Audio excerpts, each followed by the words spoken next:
오늘은 비유 강의를 계속해서 이어가도록 하겠습니다. 앞으로 7월과 8월 2달 동안은 혹시 또 9월 달까지도 갈 수 있을지 모르겠는데요.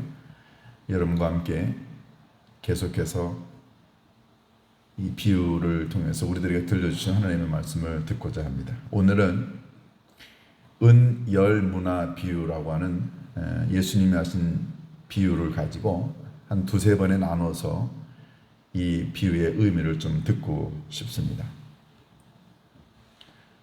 요즘 우리나라의 정치 상황을 가만히 보면 굉장히 좀 혼돈스럽기도 하고요.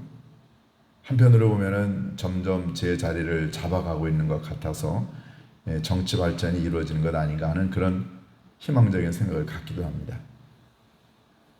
요즘에 되어지는 이런 일련의 이야기들이나 사건들을 가만히 보면 그동안 우리나라 정치가 얼마나 잘못되었는가를 다시 한번 되돌아보게 되고요. 그러면서 더 나은 발전되고 진보된 우리나라의 정치 미래를 꿈꿔보기도 합니다. 가만히 보면 목적지에 도달하는 것도 중요하지만 그 과정이 얼마나 중요한 것인가를 다시 한번 깨닫게 됩니다. 지금 우리는 정치적으로나 문화적으로 또 역사적으로 어떤 목표를 향해 달려가지만 굉장히 그 과정 하나하나가 중요한 때를 보내고 있습니다. 한국 교회가 그렇지 않나요? 코로나라고 하는 이런 세계적 대유행이 오기 전부터 한국 교회가 굉장히 많은 위험에 봉착해 있었고 또 여러 국민들에게 지탄을 받는, 그래서 한국 교회가 성장은커녕 지금 마이너스 역성장을 하고 있는 걸 보면서 굉장히 기독교적으로도 그렇고 국가적으로도 그렇고 경제적으로도 그렇고 또 정치적으로도 그렇고 우리는 굉장히 변화의 시대에 살고 있습니다. 그런데 가만히 보면 이런 변화가 굉장히 많은 진보와 발전과 그리고 성장을 가져오지 않을까 하는 그런 희망적인 기대를 해봅니다. 왜 이런 말씀을 제가 드릴까요? 오늘 우리가 이 본문은 예수님이 은 10개를 가지고 문화라고 하는 이 돈 단위를 가지고 사람들에게 나누어 주었던 어느 한 왕의 이야기를 전달하고 있습니다. 이 이야기를 통해서 여러분과 제가 어떤 하나님의 말씀을 깨달을 수 있을까요? 예수님이 하신 비유는 항상 왜 예수님이 그 비유를 말씀하시게 되었는가에 대한 배경을 갖고 있습니다. 그 비유가 만들어지게 대한 배경과 원인을 여러분들이 정확하게 아셔야 예수님이 하셨던 비유의 내용을 정확하게 이해할 수 있습니다. 자, 오늘 우리가 할 이 비유는 누가복음에만 나오는 비유입니다. 많은 비유가 복음서에 흩어져 있고 어떤 경우에는 중복돼서 기록이 되어 있지만 이 비유는 누가복음에만 나와 있습니다. 그런데 이 비유가 만들어지게 된 앞절 삭개오의 이야기도 누가복음에만 있습니다. 이 비유는 삭개오와의 만남의 사건 바로 그 자리에서 예수님이 사람들에게 하신 비유입니다. 그러니까 이 비유는 삭개오를 만난 이 사건과 깊은 연관이 있다고 여러분들이 생각을 하셔야 됩니다. 실제로 오늘 본문 11절에 보면 그들이 이 말씀을 듣고 있을 때에 그랬습니다. 이 말씀은 뭔가요? 삭개오와의 만남의 사건을 사람들이 듣고 보고 있을 때에 비유를 더하여 말씀하셨다고 했으니까 이 비유는 삭개오와의 만남의 사건의 연장선상에 있는 예수님의 가르침입니다. 그런데 예수님이 오늘 이 비유를 말씀하시게 된 결정적인 말씀 한마디를 하셨어요. 그게 뭐냐면 그들은 즉 이 삭개오와의 만남의 사건을 보고 듣고 있었던 사람들은 하나님의 나라가 당장에 나타날 줄로 생각했다 그랬습니다. 여러분, 삭개오가 누군가요? 이스라엘 사람들로부터 손가락질을 받았던 죄인 중에 죄인이었습니다. 이런 사람이 변화돼서 하나님의 자녀가 되는 모습을 보고 많은 사람들이 어떻게 생각했냐면 이제는 하나님의 나라가 오는가 보다.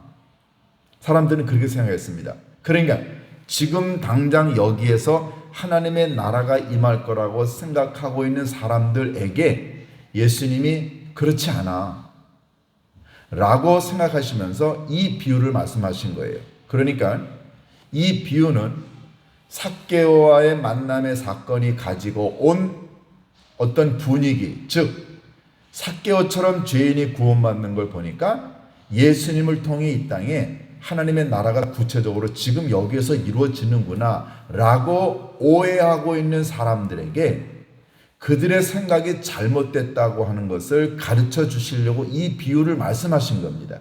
그러니까 이 비유는 한마디로 얘기해서 지금 여기에서 하나님의 나라가 이루어지는 게 아니다 라고 하는 걸 예수님이 알려주시려고 이 비유를 말씀하셨다고 여러분들이 생각하셔야 됩니다. 자, 그런데 오늘 이 비유는 실제로 역사적인 사건 하나를 염두에 두고 예수님이 말씀하셨습니다. 자, 이 비유에 보면은 이런 내용이 나옵니다. 어느 한 귀인이, 여기 말하는 귀인이라고 하는 것은 굉장히 지체 높은 사람인데 아마도 귀인이라고 한 표현은 그때 당시에 어느 한 고을이나 어느 한 지역을 맡아서 담당하는 왕이었을 거라고 보는 거죠. 어느 한 귀인이 왕위를 받아가지고 오려고 먼 나라에 갔다 그랬습니다. 이거는 실제로 누구를 의미하냐면은 아켈라오라고 하는 분봉 왕을 의미합니다. 그 다음 구절을 보면 조금 더 구체적으로 나옵니다. 근데 그가 먼 나라로 갈 때에 종들 열을 불러 은화 열 문화를 하나씩 주며 이르되 내가 돌아올 때까지 장사하라. 그런데 14절 그런데 그 백성은 그를 미워하여 사자를 뒤로 보내어 이르되 우리는 이 사람이 우리의 왕됨을 원하지 아니하나이다 하였더라. 그랬어요. 이 사람은 누구를 의미하냐면요 아켈라오라고 하는 분봉왕을 의미합니다. 자, 여러분이 헤롯 대왕은 잘 아십니다. 헤롯 대왕은 누군가요? 예수님이 태어났을 때 동방 박사들이 헤롯한테 찾아가죠. 그러면서 이스라엘의 왕이 태어났는데 어디 있습니까? 헤롯은 자기가 왕인데 무슨 왕이 태어났다는 거예요. 그래서 그때 당시에 태어난 남자아이들을 다 죽이라 고 명령했던 왕이 헤롯 대왕입니다. 이 사람은 예수님이 태어나고 난 다음에 몇 년 있다가 죽은 사람이에요. 근데 이 헤롯 대왕은 아들 셋에게 자기가 다스리고 있는 이 팔레스틴 전체의 땅을 셋으로 나눠 가지고 아들한테 물려줬습니다. 첫 번째 아들은 빌립, 그리고 세 번째 아들이 아켈라오예요. 근데 첫 번째 아들은 헤롯 안티파고요. 첫 번째 아들이 헤롯 안티파, 두 번째 아들이 빌립, 세 번째 아들이 아켈라오라고 하는 사람이에요. 이 세 아들에게 나라를 잘라 가지고서는 이제 왕위를 물려줬습니다. 그런데 이 세 번째 아들 아켈라오가 무슨 생각을 가졌냐면 자기가 이 팔레스타인 땅 전체를 다스리는 왕이 되고 싶었어요. 그래서 이 사람이 로마의 황제에게 찾아갑니다. 왜냐하면 로마가 이 팔레스타인 땅 전체를 지배하고 있었을 때였으니까요. 이 사람이 전체를 다스릴 목적으로 로마 황제에게 가서 왕권을 달라고 요청을 했는데 그런데 유대인들은 싫어했어요. 그래서 유대인들이 따로 50명의 사신들을 로마에 보내가지고 황제에게 이야기합니다. 우리 이 아켈라오가 전체 팔레스틴 땅을 다스리는 왕이 되는 거 원치 않습니다. 그렇게 간청을 했음에도 불구하고 로마 황제는 아켈라오의 말을 들어줘가지고 전체를 다스리는 왕이 되지 않았지만 유대와 갈릴리 지역을 사마리아 지역을 다스리는 왕권을 주었습니다. 그래서 이 사람이 그 왕권을 받아가지고 돌아왔어요. 돌아오고 난 다음에 이 유대인들 50명이 자기를 반대해서 로마에 사신을 보냈다는 걸 알고 실제로 갔다 왔던 사람들 모두를 죽였다는 기록이 요세푸스가 쓴 유대사에 나옵니다. 예수님은 이 사건을 알고 계셨어요. 예수님은 이 사건을 알고 계시면서 이 중에서 중요한 몇 가지 모티브를 예수님이 따와가지고 이 비유의 말씀을 하신 겁니다. 여기에 나와 있는 이 귀인 왕, 그러니까 왕권을 받으려고 먼 나라에 갔다라고 하는 말은 예수님 자신을 의미합니다. 예수님 자신은 이 내용을 가지고 어떻게 본인에게 적용을 시켰냐면 이렇게 적용을 시켰습니다. 이 왕이 로마의 왕권을 받아가지고 가려고 먼 나라에 갔다라고 하는 것은 예수님에게 어떻게 적용이 되냐면 예수님이 이 땅에서의 삶을 다 마감하시고 부활하시고 승천하셔서 하나님의 나라로 가신 것이라고 예수님이 해석을 하신 거예요. 예수님이 왕권을 받아가지고 돌아오신다는 말은 뭐냐면 예수님이 지금 어디 계십니까? 하나님의 나라에 계시면서 하나님 나라의 보좌에 앉으셔서 온 세상을 다스리는 영광스러운 왕으로 계십니다. 예수님이 땅에 돌아오진 않았지만 예수님은 하나님의 나라에서 세상을 다스리는 왕권을 가지고 계시는 분으로 계십니다. 자, 그런데 오늘 이 본문에 보면 이 왕이 왕권을 받으러 가려고 했을 때 10명의 종들을 불러서 한 문화씩을 나누어 주었다. 그러면서 이것 가지고 장사하라 라고 했다는 겁니다. 그러면 예수님에게 적용해 보면 이 말씀은 또 무슨 의미인가요? 예수님이 이 땅에서의 삶을 마감하시고 하나님의 나라의 왕으로 가시면서 여러분과 저에게 사명을 주셨다는 거죠.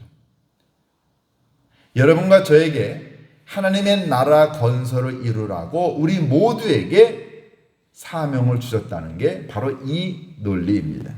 자, 그러면 우리의 관심은 이제 이 문화의 의미가 뭐고 이걸 가지고 장사라라고 하는 의미는 뭔가 하는 것입니다. 자, 이제부터는 예수님에게 한번 좀 초점을 맞춰서 이 이야기를 좀 들었으면 좋겠습니다. 이 왕이 왕권을 받으려고 먼 나라로 갔을 때 종 10명을 불러서 한 사람에게 각각 한 문화씩을 주었다라고 하는 이 말, 무슨 의미일까요? 여러분들이 이 비유를 들었을 때 탁 생각나는 비유가 있습니다. 그건 뭐죠? 그건 달란트 비유예요. 마태복음 25장에 보면은 이것과 비슷한 비유가 나옵니다. 달란트 비유. 그 달란트 비유는 어느 한 부자가 장사를 하려고 먼 나라에 갔다라고 표현이 되어 있어요. 이 본문은 왕권을 받으려고 먼 나라에 갔다라고 약간 바꿨을 뿐이죠. 그런데 마태복음에 나오는 달란트 비유에는 종이 주인으로부터 달란트를 받을 때 각각 받는 내용이 이 액수가 다릅니다. 어떤 종에게는 주인이 5달란트, 어떤 종에게는 2달란트, 어떤 종에게는 1달란트를 줍니다. 근데 마태복음 25장에 나온 달란트 비유에는 주인이 줄 때 그들의 재능에 따라 달리 줬다라고 표현이 되어 있는데요. 오늘 이 10문화 비유에는 10명의 종들에게 똑같이 한 문화씩을 줍니다. 이게 다른 거죠. 많은 학자들은 이 두 비유가 완벽하게 서로 다른 상황에서 다른 내용을 담고 있는 비유라고 설명을 합니다. 중요한 건 10명의 종들에게 똑같은 문화를 하나씩 주었다라는 것입니다. 문화는 그때 당시에 3개월치 월급입니다. 돈이 그렇게 많은 내용인 건 아니죠. 어쨌든 10명에게 똑같은 걸 주었다라고 하는 것은 뭘 의미할까요? 여러분, 달란트 비유는 각각 종들이 갖고 있는 재능에 따라서, 능력에 따라서 달리 주었다고 하는데 오늘 본문은 똑같이 주었다는 걸 의미합니다. 그러면 뭘 의미할까요? 문화는 뭘 의미하냐면, 똑같은 문화를 줬다라고 하는 건 뭘 의미하냐면, 하나님이 여러분과 저에게 맡겨주신 것은 여러분과 저의 재능에 따라서 어떤 것을 특별히 주기도 하지만 모든 성도들에게 똑같이 준 게 하나 있다는 것입니다. 자, 제가 하나님으로부터 받은 달란트가 여러분이 하나님으로부터 받은 달란트와 다를 수 있어요. 모든 사람은 각자의 재능과 능력대로 하나님이 달란트를 주십니다. 그런데 모든 성도들에게 똑같이 주신 게 있다는 거죠. 오늘 이 본문처럼 10명의 종들에게 똑같이 한 문화씩 주었다라고 했을 때 여기 나와 있는 한 문화는 뭘 의미하냐는 거죠. 그건 다름이 아니라 능력이나 재능이 아니라 사명을 주셨다는 겁니다. 제가 갖고 있는 사명이나 여러분이 갖고 있는 사명이나 약간 모양이 다른 것 같지만 그 본질은 똑같습니다. 재능과 관계없이 여러분과 제가 똑같은 사명을 가지고 있어요. 자, 예를 제가 들어볼게요. 여러분, 재능에는 차이가 있을 수 있습니다. 재능의 종류도 차이가 있을 수 있고요. 재능의 경중에도 차이가 있을 수 있습니다. 그런데 사명에는 차이가 없습니다. 자, 예를 들어볼까요? 대통령이 참모를 기용합니다. 장관을 기용하고 또 자기 옆에서 일할 참모들을 기용합니다. 능력이 있는 자는 장관으로 하고요. 그 다음에 그것보다 장관으로서의 능력보다 약간 조금 떨어지는 사람은 차관으로 또는 어떤 경우에는 비서관으로 굉장히 많은 종류의 일꾼들이 대통령 주변에 있습니다. 대통령이 사람들을 불러다가 각각 적재적소에 맞는 곳에 일을 시킵니다. 근데 적재적소에 맞는 일을 시킬 때에는 보는 게 뭔가요? 그건 그 사람의 능력을 봅니다. 능력을 보고 장관으로 어디로 다 시키죠. 그런데 이 능력과 관계없이 이 대통령이 사람들에게 요청하는 게 있습니다. 공통으로 모든 사람들에게 요청하는 게 있어요. 그건 뭐냐면 국가와 민족을 섬기는 사명은 잊지 말라는 겁니다. 이 사명은 누구에게나 다 똑같이 줬어요. 근데 이 사명이 작아 보입니다. 권력이나 재능이나 지위나 이런 것들은 굉장히 커 보이지만 내가 장관으로, 내가 국민들로부터 국회의원으로, 내가 시민으로부터 시장으로 부름을 받았다. 내가 대통령을 돕는 보좌관으로 내가 부름을 받았다. 지위와 능력은 권능은 다 다르지만 사명은 다 똑같습니다. 시민을 섬기고 도민을 섬기고 국가와 민족을 섬기라고 하는 사명은 다 똑같은 거예요. 그런데 많은 사람들이 이야기합니다. 아니, 재능이 중요하지 무슨 사명이 중요하냐라고 이야기를 합니다. 정말로 그럴까요? 여러분, 세상에는요, 재능은 어마어마하게 많아요. 능력도 어마어마해요. 그 사람의 권력과 지위도 굉장한 사람들이 많습니다. 그런데 사명의식이 부족한 사람들이 너무너무 많아요. 권력은 많은데, 능력도 많은데, 똑똑하게 짝이 없는데, 국가와 민족과 백성들을 섬기라고 내가 이 지위와 그리고 내게 권능이 있다라고 하는 사명을 망각하고 살아가는 사람들이 많다는 거죠. 여러분, 이런 사람들이 자기가 갖고 있는 권력이나 재능만 사용하고 이 국가와 민족과 백성들을 섬기라고 하는 사명을 망각하게 되면 많은 사람들이 어려움을 당합니다. 자, 저는 여당도 아니고 야당도 아니고 진보도 아니고 보수도 아니고 가능하면은 중립적인 입장에서 제가 말씀을 드리는데 여러분들 오해가 없으시기 바랍니다. 자, 도지사였던 사람이에요. 도지사가 얼마나 많은 능력이 있습니까? 얼마나 많은 권위가 있어요. 그런데 어떤 한 도지사가 그 도지사로서의 능력을 가지고 그 권위를 가지고 자기를 돕는 비서관 여자를 성폭행했어요. 대통령이었던 사람이 뇌물을 받았어요. 그가 갖고 있는 권세가 능력이 얼마나 큽니까? 그런데 뇌물 받았어요. 그러다가 나중에 자살해서 죽었어요. 뇌물 받아가서는 감옥에 가 있는 사람들이 있습니다. 재능을 갖고 있었는데, 능력을 갖고 있었는데, 지위를 갖고 있었는데 그거를 잘못 사용해가지고 그래가서 감옥에 가 있는 대통령이 있어요. 청와대에 높은 수석으로 있었던 사람, 그가 가지고 있었던 능력과 재능과 권세가 얼마나 큽니까?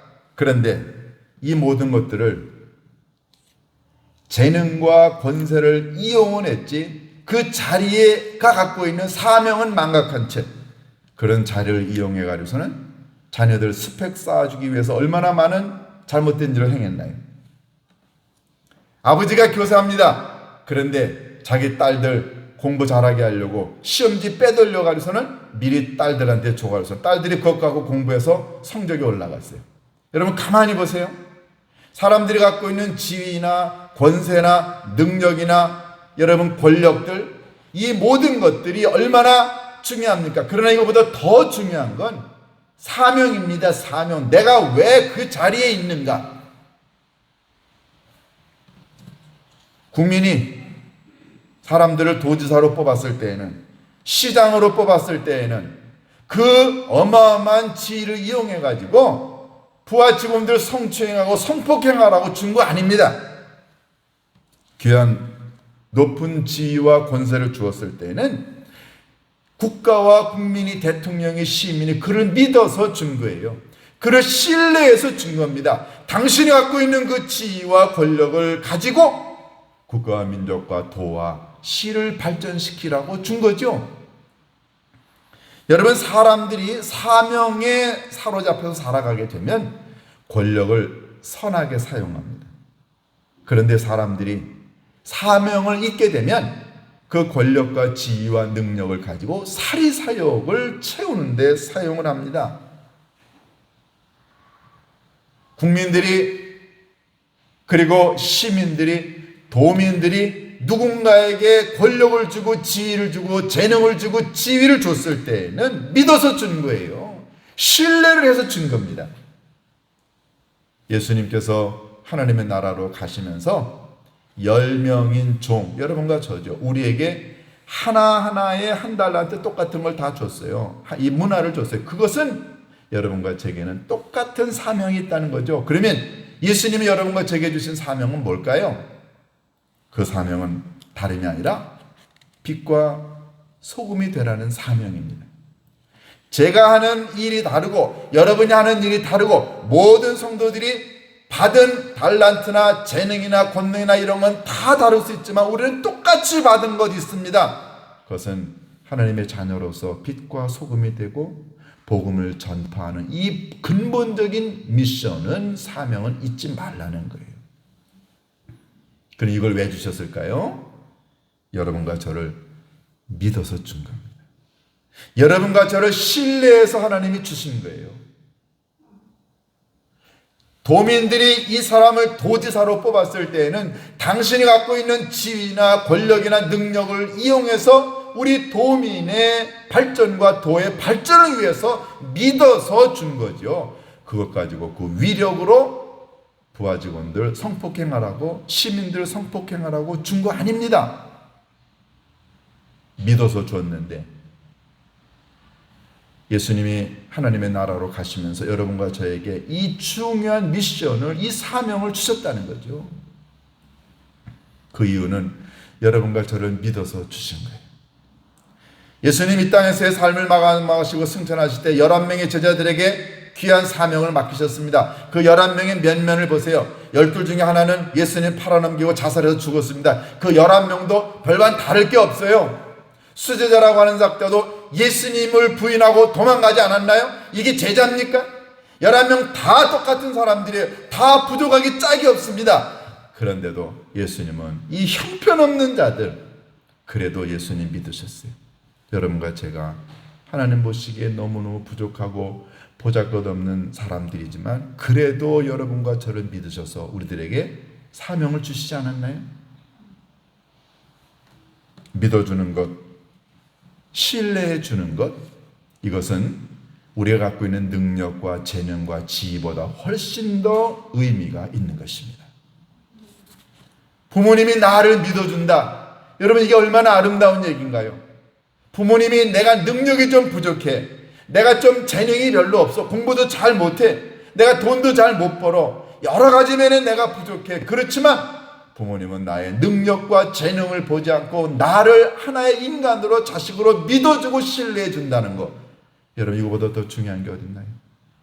여러분과 제가 능력이 많아서 하나님이 여러분과 제게 어떤 이런 사명을 준 거 아닙니다. 여러분과 저를 믿어주셨기 때문이에요. 그래서 사명에 사로잡혀 살아가는 자가 승리할 수 있습니다. 두 번째, 예수님은, 이 왕은 떠나면서 똑같은 걸 주면서 뭐라고 그랬어요? 장사를 하라 그랬습니다. 이 장사를 하다라고 하는 헬라어 원어는 말 그대로 장사를 하는 거예요.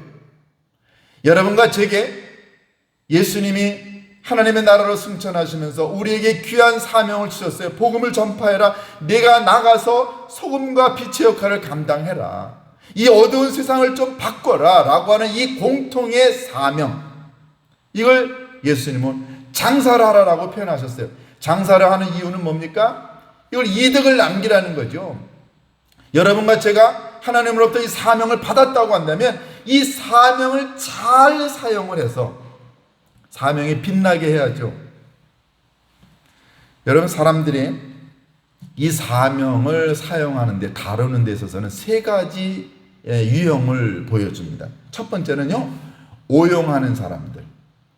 사명을 오용하는 사람들이 있어요. 미스유즈 하는 거죠. 여러분, 예를 들어볼까요? 도지사나 시장이나 대통령이 갖고 있는 그 어마어마한 그 권력 있죠? 지위 있습니다. 동시에 사명도 있어요. 그런데 이 모든 것들을 미스유즈 해보세요. 오용해 보세요. 어떻게 됩니까? 그러면 뇌물받게 되죠. 위력에 의한 간음이나 성폭행하게 됩니다. 거짓 스펙을 만들어서요. 여러분, 이런 사람들 다 어떻게 됐나요? 오용했던 사람들은 다 어떻게 됐나요? 자살해서 죽고 감옥에 갇히고 법의 심판을 받고 그 가족들은 다 풍비박산 납니다. 모든 것의 오용은 끝이 좋지 않습니다.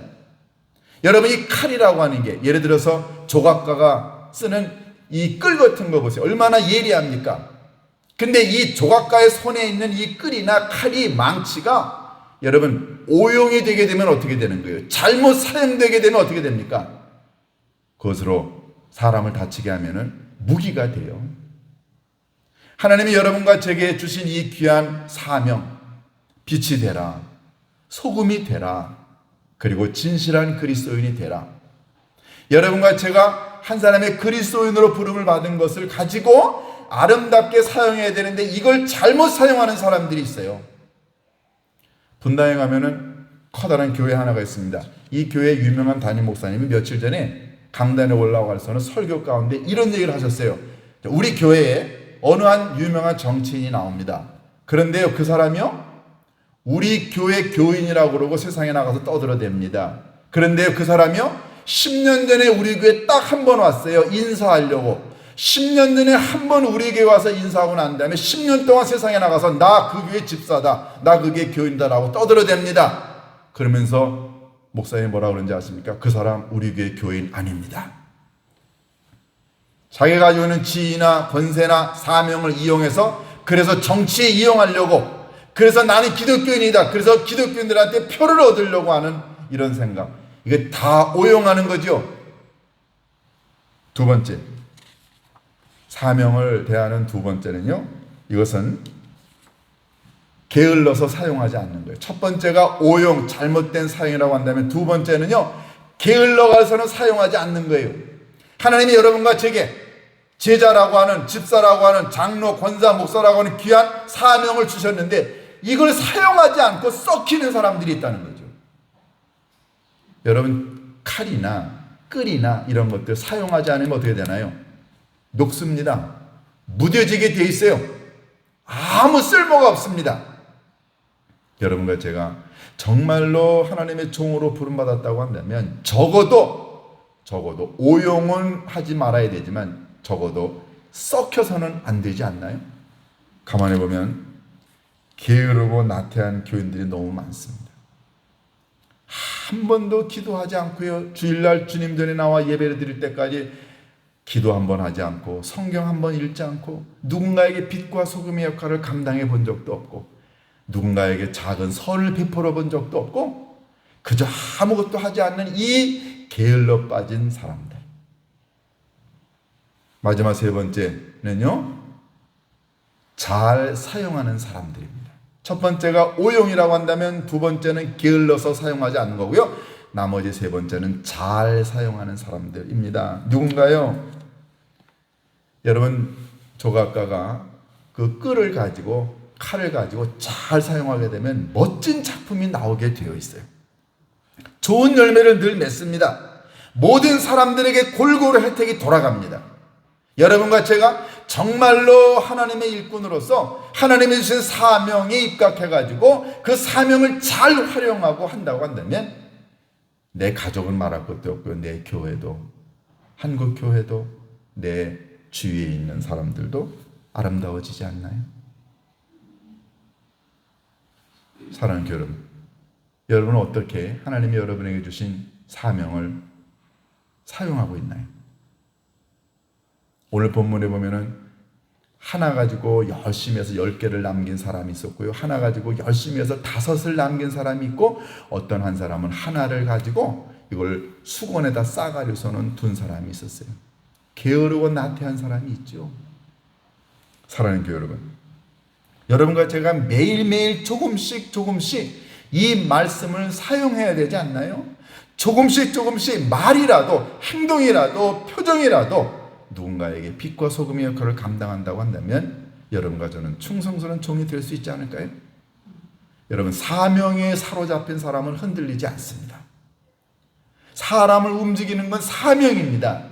권력이 아니고요, 능력이나 재능이 아니고, 그것 좀 부족해도 사명에 입각해서 사명에 따라 살아가는 사람은 모든 사람들이 다 존경합니다. 그러나 사명을 망각한 채 오용하고 게으른 사람들은 다 나중에 잘못된 길로 갑니다. 여러분과 제가 하나님의 종이라고 한다면 주님이 주신 이 사명을 어떻게 해야 할까요? 다음 주, 그 다음 주에 제가 이 본문의 마지막 결론 부분을 이야기하면서 오늘 여러분과 제게 주신 이 말씀을 먼저 생각했으면 좋겠습니다. 나는 하나님이 주신 이 사명을 어떻게 사용하고 있는가? 수건에 싸매지 말고 사명에 입각해서 살아가는 우리 모두가 될 수 있기를 주님의 이름으로 축원합니다. 기도하십니다. 고마우신 아버지 하나님, 예수님 승천하시면서 모든 하나님의 백성들 우리에게 똑같은 사명을 주셨습니다. 어떤 사람은 이 사명을 망각하고 살아가는 사람, 어떤 사람은 오용하는 사람, 그러나 어떤 사람은 이 사명을 잘 활용하여 아버지 하나님 이 땅에서 아름다운 삶을 살아가는 사람들이 있습니다. 하나님, 우리 높은 예수님교회 사랑하는 성도님들 어디 있든지 간에 아버지 하나님이 맡겨주신 이 귀한 사명 잘 사용하여 빛과 소금의 역할을 감당하는 우리 모두가 되게 인도하여 주옵소서. 예수님의 이름으로 기도하옵나이다. 아멘.